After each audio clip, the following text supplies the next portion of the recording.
Réinventer l'éducation. Learning World, en association avec WISE, une initiative de Qatar Foundation. Dans les salles de classe, les tableaux noirs et les cahiers laissent la place aux ordinateurs et aux tablettes numériques. Et les pays en voie de développement ne font pas exception. À partir de quel âge les enfants ont-ils besoin d'être sensibilisés aux technologies de l'information? Cette semaine, dans Learning World, nous allons voir comment l'éducation s'adapte aux dernières technologies pour préparer les élèves au monde du travail. Dans certaines régions du Kenya, l'éducation est encore très basique et le décrochage scolaire très élevé. Mais un projet a révélé que les tablettes numériques et certaines applications pouvaient être une solution pour redonner l'envie d'apprendre aux élèves. Allons voir comment ces technologies de l'information ont une incidence sur l'assiduité et l'efficacité des jeunes. Elimu est le terme swahili pour éducation. Et c'est aussi le nom d'une application numérique destinée aux élèves. Imaginée par une équipe de développeurs de logiciels voulant s'engager dans l'une des communautés kenyanes les plus pauvres, cette application a pour but de capter l'attention des élèves et de leur donner envie de s'instruire. Ici, près de la moitié des élèves quittent l'école à l'âge de 14 ans. Pour Nivi Mekerji, à l'origine de ce projet pilote, un enseignement plus interactif incitera les élèves à rester plus longtemps sur les bancs de l'école. Aujourd'hui, au lieu d'avoir seulement des livres qui nous ennuient, nous avons des animations, des jeux, des chansons, des vidéos, des quiz pour que l'apprentissage devienne amusant, interactif et agréable. Ce projet pilote a été lancé à Kawangware, l'une des parties les plus pauvres de Nairobi, connue pour les trafics de drogue, la prostitution et le crime. Ici, c'est une chance de pouvoir aller à l'école. Marceline Kayanda, 13 ans, se prépare à passer les examens finaux du primaire.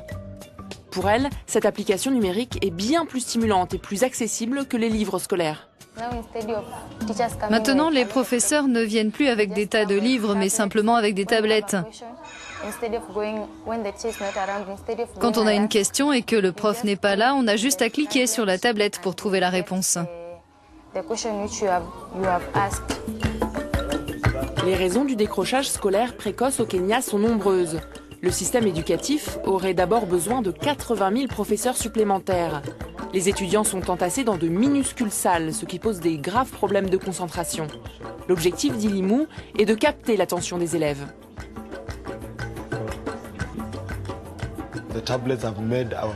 Les élèves, grâce aux tablettes, ont repris confiance en eux. Ils ont trouvé le courage de reprendre le chemin de l'école. Et elles ont amélioré leur comportement, leur assiduité, leurs résultats. Sur le plan éducatif, elles font énormément avancer les élèves. Pour Nivi Mekerji, l'enjeu de l'application numérique ne se limite pas seulement au parcours scolaire. Grâce à cette technologie, elle voudrait aussi sensibiliser les jeunes à l'environnement, à la justice sociale, aux droits de l'homme et à la finance. Nous voulons éduquer les enfants pour qu'ils deviennent des acteurs dans l'économie du XXIe siècle. Nous souhaitons qu'ils soient de meilleurs dirigeants et des électeurs plus éclairés. Nous espérons voir à l'avenir tous les enfants d'Afrique et d'ailleurs dans le monde utiliser ce type de technologie. L'espoir de Nivi Mekerji, c'est que cette nouvelle application révolutionne l'éducation en Afrique et qu'elle participe à créer du lien entre les différents pays qui la composent.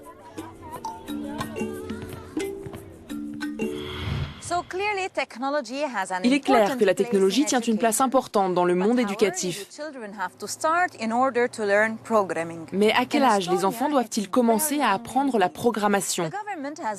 En Estonie, où ils y sont familiarisés très tôt, le gouvernement a récemment lancé un programme national d'écriture de code qui a pour but de familiariser la nouvelle génération aux technologies de l'information.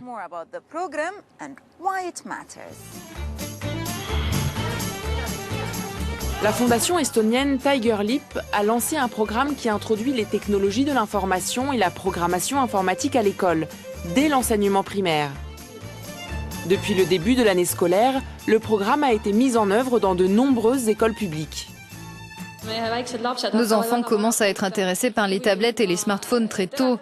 L'usage des technologies doit faire l'objet d'une réflexion à l'école dès leur plus jeune âge. C'est pourquoi l'implication des écoles primaires est justifiée.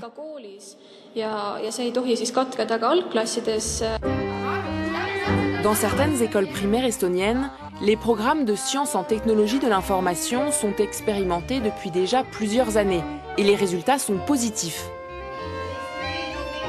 Cette année, le programme sera élargi au niveau national. Du coup, les spécialistes de cette matière ne devraient pas avoir trop de mal à trouver du travail. Nous n'avons pas l'ambition de pourvoir tous les postes de programmeurs du pays. L'objectif de Leap Tiger, c'est de permettre aux élèves de découvrir l'informatique sous un jour totalement nouveau. Ils ne seront plus de simples consommateurs, mais des inventeurs de programmes. D'utilisateurs de logiciels, ils deviennent concepteurs de logiciels. Lors des premières leçons, le plus compliqué pour les professeurs, c'est d'expliquer aux enfants que l'ordinateur n'est pas juste une aire de jeu. Ils doivent ensuite leur apprendre à utiliser la souris et le clavier. À la fin de l'année, les enfants sauront créer des animations ou programmer des applications basiques. En première et deuxième année, on essaie de leur apprendre à bien travailler avec leurs mains, dessiner, marquer la date, utiliser le clavier. Ce sont les bases, sans oublier la confidentialité des comptes. Mais en troisième et quatrième année, on essaie d'aborder des tâches plus complexes comme la recherche et la programmation basique. La culture du net en Estonie est très développée, avec notamment le vote en ligne, l'accès aux rapports médicaux électroniques et avec une législation sur les contenus parmi les moins restrictives au monde. Il est maintenant clair qu'il n'y a pas d'âge pour découvrir les nouvelles technologies. La construction de machines robotisées est même la passion de nombreux petits Japonais. Dans ce reportage, nous partons à la rencontre d'un professeur nippon connu pour ses inventions et pour qui la robotique devrait être enseignée très tôt aux enfants.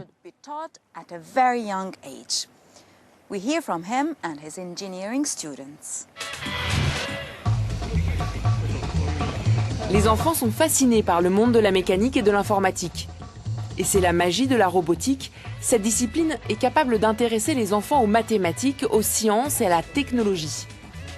Cette curiosité s'éveille très